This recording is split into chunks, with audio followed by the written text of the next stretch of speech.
My name is Linda Harvey. I'm with Mission America. I am very, very honored to be with you today.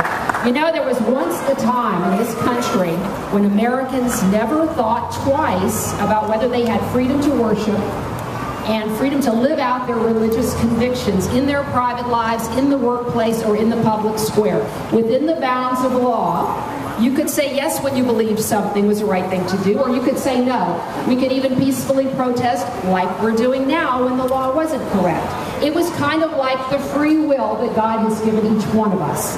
That has always been the beauty of America and the exceptional nature of the American Republic. Remember back then? Yeah. Remember having presidents who knew this freedom, both the non-establishment and the free exercise clauses, were guaranteed by our Constitution, who took an oath to defend the Constitution and meant it? Remember that? We don't have that. We don't have that now in America. We have an administration in Washington led by a president who does not respect the Constitution. He wants it to be what he wants it to be. Words and meanings can be altered at will, and his cabinet can decide that if there's a left-wing special interest group, or his own opinion, or their own opinions, that wants to run right over religious convictions, that they win over us. Where is that in the Constitution? This is the eyes of this president. Even worse, he is sometimes anxious to appear to be accommodating religion, when the reality, as we know, underneath it all is far different. That's where we are with this HHS mandate and the federal takeover of health care, period. You know, when you take control of a person's health, you kind of have control of their life. Think about it. Think about it. And then the picture is especially bleak if this control is in the hands of those who are fiscally reckless, wasteful, and they want to force anti-life and anti-family beliefs on the whole nation. They want to force those. Our president doesn't see things the way many of us do. He often sees evil as good and good as evil. Well, I'm thinking we not only need to overturn this mandate, we need to repeal Obamacare.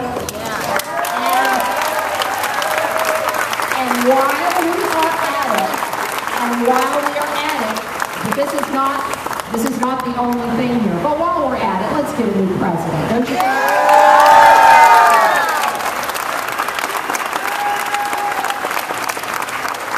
I long for the day that Americans will no longer be led by men and women with oppressive agendas and anti-life values.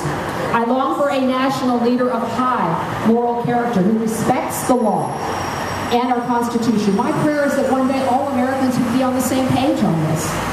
I do believe we need to pray for our leaders, but simultaneously, we need to give them pink slips.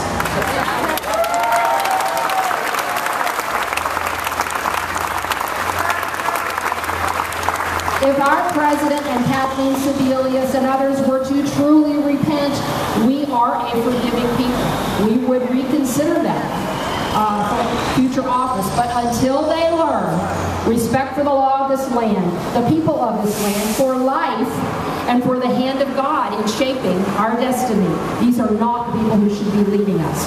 Tyranny and freedom are mutually exclusive. Arrogance is not a quality God honors. Why can't we all just get along? Well, funny thing, I think we're doing our part.